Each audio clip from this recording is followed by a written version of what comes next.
ഈ മാനങ്കര മണ്ഡലത്തിൽ ചില RJP കോമാളികൾ ഒരു പ്രഖ്യാപനം നടത്തിയിരുന്നു സുഹൃത്തുക്കൾ. ജനിക്കാത്ത കുട്ടീനെ ജാതകം എഴുതുകയാണ്. അതിപ്പോ ഇവരോട് തർക്കിച്ചിട്ട് കാര്യമില്ല. ഈ മോഡി ഫോബിയ എന്ന് പറയുന്ന രോഗത്തിന് അടിമകളാണ്. കുറെ ആയില്ലേ ഈ പകയും വൈരാഗ്യമൊക്കെ മനസ്സിൽ കൊണ്ട് നടക്കുന്നു. ഇനിയെങ്കിലും അതൊക്കെ ഒന്ന് അവസാനിപ്പിക്കും, എന്നിട്ട് എല്ലാം മറന്ന് മാപ്പാക്കണമെന്ന് പറ.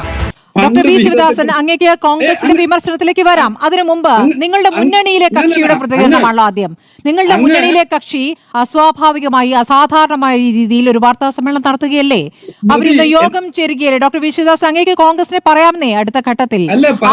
ആദ്യം അങ്ങ് മുന്നണിയിലെ കക്ഷിക്ക് മറുപടി നൽകൂ. ഡോക്ടർ വി ശിവദാസൻ, CPIക്ക് മറുപടി നൽകൂ. ഞാൻ സംസാരിച്ചുകൊണ്ടിരിക്കുമ്പോൾ തെറ്റായ നിലയിൽ ഇതിന്റെ ചർച്ചയുടെ ദിശ കൊണ്ടുപോകുന്നതിന് വേണ്ടി സ്മൃതി ഇടപെടുകയും കർണാടകത്തെ ന്യായീകരിക്കുന്നതിന് വേണ്ടി എന്ന് പറഞ്ഞാൽ കോൺഗ്രസിനെ ന്യായീകരിക്കുന്നതിന് വേണ്ടി സ്മൃതി പരുത്തിക്കാടുന്ന അങ്ങ് നടത്തിയ ശ്രമം ഒരിക്കലും ന്യായീകരിക്കപ്പെടാൻ പാടില്ലാത്തതാണ്. ഇവൻ എന്താ ചോദിച്ചതിന് മറുപടി പറയാത്തത്? എനിക്ക് സന്തോഷം, സങ്കടം, ദേഷ്യം ഇതൊക്കെ വരുമ്പോ സംസാരിക്കാൻ ലേശം. കാരണം കർണാടകയിലെ മുഖ്യമന്ത്രി, കർണാടകയിലെ കോൺഗ്രസ് നേതൃത്വം വിദ്യാഭ്യാസ മേഖലയുമായി ബന്ധപ്പെട്ട് ഈ പദ്ധതിയുമായി ബന്ധപ്പെട്ട് കൂടുതൽ പണം ആവശ്യപ്പെട്ടു എന്നുള്ളത് യാഥാർത്ഥ്യമാണ്. അങ്ങ് കർണാടകത്തെ ന്യായീകരിക്കുന്നതിന് വേണ്ടി എന്തിനാണ് ശ്രീ ശിവദാസൻ ഒരു പോയിന്റ് അങ്ങോട്ട് പറയുമ്പോൾ അതിന് വ്യക്തിപരമായി എടുക്കാതെ അങ്ങേക്ക് അറിയുമെങ്കിൽ അതിന് മറുപടി നൽകും. അല്ല, അതാണ് ചെയ്തുകൊണ്ടിരിക്കുന്നത്. അതുകൊണ്ടാണ് ഞാൻ പറയുന്നത്. പിന്നെ പ്രത്യേകിച്ച് ഇവിടെയുള്ള മറ്റുള്ളവരെ പോലെയല്ല, ആത്മാർത്ഥതയുള്ള കൂടുതൽ. കേരളത്തിലെ കോൺഗ്രസും BJP യും പ്രതീക്ഷിക്കുന്ന പോലെ CPI BJP പ്രതീക്ഷിക്കുന്ന പോലെ ആയി. BJP അത് അഭിനന്ദിച്ചിരിക്കുന്നു. ശിവദാസൻ ഒരു വിവരമില്ല. ഞാനൊന്ന് പറയട്ടെ ഒന്ന് ചെറിയ സമയം നിൽക്കുന്ന എന്ന് പറഞ്ഞാൽ BJP യും കോൺഗ്രസും പ്രതീക്ഷിക്കുന്ന പോലെ CPM നെയും CPI യെയും തമ്മിലടിപ്പിച്ച് ചോര കുടിക്കാമെന്ന് പ്രതീക്ഷിക്കുന്നുണ്ടെങ്കിൽ അവരോട് ഞങ്ങൾ പറയാണ്, CPI യും CPM ഉം സഹോദര പാർട്ടികളാണ്. ഞങ്ങൾക്കിടയിലുള്ള അഭിപ്രായ വ്യത്യാസങ്ങൾ, ആ അഭിപ്രായ വ്യത്യാസങ്ങൾ പരിഹരിക്കുന്നതിനുള്ള മെക്കാനിസം ഞങ്ങൾ രൂപപ്പെടുത്തും. ശിവദാസൻ, കഴിഞ്ഞ 3 വർഷം അങ്ങനെയായിരുന്നു. പദ്ധതി തുടങ്ങിയ 2023 മുതൽ അങ്ങനെയായിരുന്നു. നിങ്ങൾക്ക് ഇപ്പോഴാണോ വെളിച്ചം വന്നത്? നിങ്ങൾക്ക് ഈ 6-ാം മാസത്തിൽ, അതായത് ഇനി 6 മാസം ബാക്കി നിൽക്കുമ്പോൾ ഇങ്ങനെ ഒരു ആലോചന ഉണ്ടാകുന്നതിന് പിന്നിൽ എന്താണെന്നുള്ളതാണ് ചോദ്യം. ഞാൻ അങ്ങേലേക്ക് വരാം. ഇത് യാതൊരു തരത്തിലുള്ള ചരടുകളും ഇല്ലാതെയുള്ള ഒപ്പിടലാണ്. അതായത് ദേശീയ വിദ്യാഭ്യാസ നയം, അതിൽ കരിക്കുലം, അതൊന്നും കേന്ദ്രത്തിന് ഇടപെടാൻ പറ്റില്ല എന്ന രൂപത്തിൽ തന്നെയാണ് ഞങ്ങൾ നിൽക്കുന്നത്. അതിൽ പ്രത്യേകമായി വിദ്യാഭ്യാസ മന്ത്രി പറഞ്ഞൊരു കാര്യം, തന്ത്രപരമായ നീക്കം ഞങ്ങൾ നടത്തിയെന്നാണ്. എന്താണ് അതിൽ നിന്ന് മനസ്സിലാക്കേണ്ടത് ശ്രീ പത്മനാഭൻ?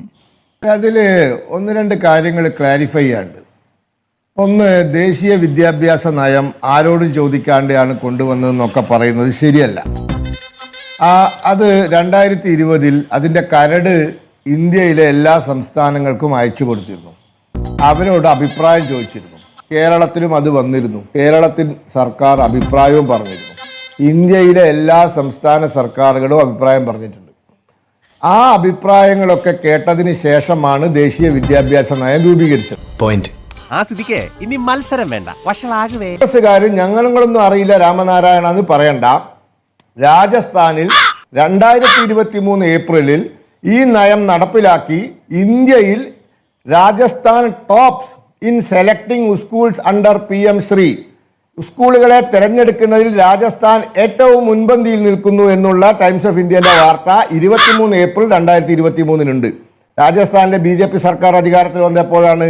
2023 നവംബർ മാസത്തിലാണ്, ഡിസംബറിലാണ് സത്യപ്രതിജ്ഞ, നവംബറിലെ ഇലക്ഷൻ. അപ്പോൾ അതൊന്നും പറയണ്ട. ഇതൊക്കെ കോൺഗ്രസ്സുകാർക്ക് അറിയാം. അവർ ഭരിച്ചിരുന്ന സംസ്ഥാനങ്ങളിൽ അവർ സ്വീകരിച്ചിട്ടുണ്ട്, നടപ്പിലാക്കിയിട്ടുണ്ട്. ഇന്ന് അവർ ഭരിക്കുന്ന സംസ്ഥാനങ്ങളിൽ ഇപ്പോൾ അവർ തുടർന്നു കൊണ്ടുവന്നുണ്ട്. ഇതാണ് കരിക്കുലത്തിന്റെ കാര്യം. ഇത് ചർച്ച ചെയ്ത് തീരുമാനിച്ചാണ്. ഇതിൽ ആർക്കും പിടിവാശി വേണ്ടെന്നില്ല, ആവശ്യവുമില്ല. കേന്ദ്ര സർക്കാരിന് തുറന്ന സമീപനമാണ്. എല്ലാ വിഷയത്തിലും ചർച്ച ചെയ്യാം. ചർച്ച ചെയ്ത് സംസ്ഥാന സർക്കാരുകൾക്ക് ആവശ്യമായ സൗകര്യങ്ങൾ അങ്ങോട്ടും ഇങ്ങോട്ടും ചെയ്തു കൊടുത്തിട്ടാണല്ലോ എല്ലാ കാര്യങ്ങളും ചെയ്യുന്നത്. ഞാൻ ചോദിക്കട്ടെ, ആയുഷ്മാൻ ഭാരത് പദ്ധതി കേന്ദ്ര സർക്കാരിന്റെ ഒറിജിനൽ പ്രോജക്റ്റ് വെച്ച് നടപ്പിലാക്കിയാൽ കേരളത്തിൽ 16 ലക്ഷം കുടുംബങ്ങൾക്കേ കിട്ടുള്ളായിരുന്നു.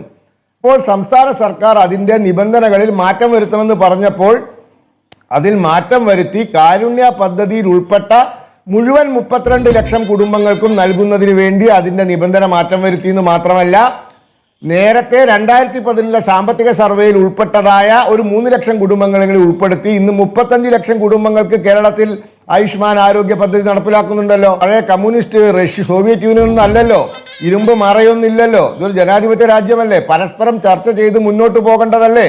അങ്ങനെയല്ലേ മറ്റ് 26 സംസ്ഥാനങ്ങളും ചെയ്തത്, ഇൻക്ലൂഡിംഗ് കോൺഗ്രസ് ഭരിക്കുന്ന സംസ്ഥാനങ്ങൾ. സർക്കാർ എന്ത് ചെയ്തു? LDF ആലോചിക്കാതെ CPI അറിയിക്കാതെ പോയി ഒപ്പുവെച്ചു. അതിനെ എങ്ങനെയാണ് കാണുന്നത്? ഒരു കാര്യം മനസ്സിലായില്ലേ, CPIന്റെ അഭിപ്രായത്തിന് ഒരു വിലയില്ലാന്ന്. ഇപ്പൊ മനസ്സിലായില്ലേ, CPIന്റെ അഭിപ്രായത്തിന് ഒരു വിലയില്ലാന്ന് മനസ്സിലായില്ലേ?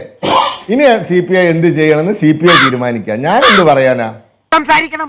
അധ്വാനിക്കുന്ന ജനവിഭാഗത്തിന്റെ രോമാഞ്ചത്തോടാണ് നിങ്ങൾ സംസാരിക്കുന്നത്. ഞാനെന്ത് പറയാം? ഞങ്ങൾ BJP-ക്കാർ എന്ത് പറയാനാ?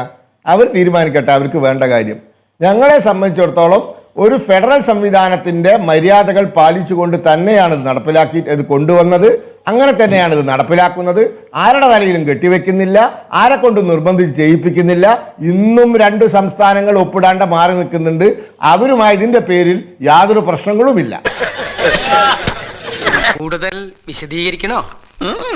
ഒരു ഫണ്ടിന് ആ ഫണ്ടിന്റെ നിബന്ധന, വേറൊരു ഫണ്ടിന് വേറെ ഫണ്ടിന്റെ നിബന്ധന. വെറുതെ നരേന്ദ്രമോദിയോട് രാഷ്ട്രീയ വിരോധം ഉണ്ടെന്ന് വെച്ചിട്ട് എല്ലാം അങ്ങോരെ തലയെ കെട്ടിവെക്കുക, അത് മര്യാദയല്ല.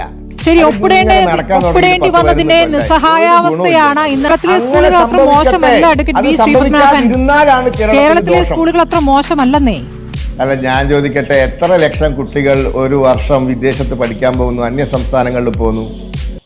ഇവിടെ പല എഞ്ചിനീയറിംഗ് കോളേജുകൾ പൂട്ടാൻ പോവാണ്. ഞാൻ പേര് പറയുന്നില്ല. അപ്പം എന്നോട് പറഞ്ഞു ഞങ്ങൾ പൂട്ടേണ്ട അവസ്ഥയിലാണ്. 5 6 കുട്ടികളാണ് ഒരു ക്ലാസ്സിൽ. മലയാളം BAക്ക് കേരളത്തിലെ പ്രശസ്തമായ ഒരു കോളേജിൽ 2 കുട്ടികളാണ് ചേർന്ന്. 2 കുട്ടികൾ കാനഡയിലും അയർലൻഡിലും ഇംഗ്ലണ്ടിലും ഒക്കെ പഠിക്കാൻ, ഓസ്ട്രേലിയയിലൊക്കെ പഠിക്കാൻ പോകുന്നത് ആരാ? നമ്മളെ വീട്ടിലെ കുട്ടികളാണ്. അതിന്റെ കാരണം മറ്റു ചില കാരണങ്ങളാണല്ലോ. അതിന്റെ കാരണം മറ്റു ചില വിഷയങ്ങളാണല്ലോ. ഞാൻ അങ്ങേലേക്ക് വരാം. ഇത് ഈ ജന്മം ശരിയാവില്ല, കഷ്ടം. ജനിക്കാത്ത കുട്ടീനെ ജാതകം എഴുതുകയാണ്. അതിപ്പോ ഇവരോട് തർക്കിച്ചിട്ട് കാര്യമല്ല. ഈ മോഡി ഫോബിയ എന്ന് പറയുന്ന രോഗത്തിന് അടിമകളാണ് ഇവർ. ജനങ്ങൾ കാണുക, മനസ്സിലാക്കുക. ആ പദ്ധതി കേരളത്തിൽ അടുത്ത അധ്യയന വർഷം മുതൽ നടപ്പിലാവും. ആ സമയത്ത് ആ സ്കൂളുകളിൽ ഉണ്ടാവുന്ന മാറ്റം മനസ്സിലാക്കുക. എന്നിട്ട് ആ സ്കൂളുകളിൽ നല്ല മാറ്റമാണെങ്കിൽ നിങ്ങളെ കുട്ടികളെ അവിടെ കൊണ്ട് ചേർക്കുക.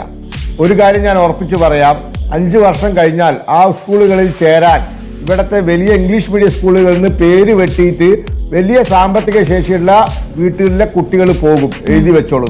എല്ലാം കണ്ടല്ലോ നീ. ഇതൊക്കെ ഇവിടുത്തെ പ്രശ്നം. ഇതെന്ത് തരം രോഗം? ഇങ്ങനെയൊക്കെ ചെയ്യുന്നതുകൊണ്ട് സത്യത്തിൽ എന്താ ഉദ്ദേശിക്കുന്നത്? തൽക്കാലം ഇത്രയും മതി. വരട്ടെ.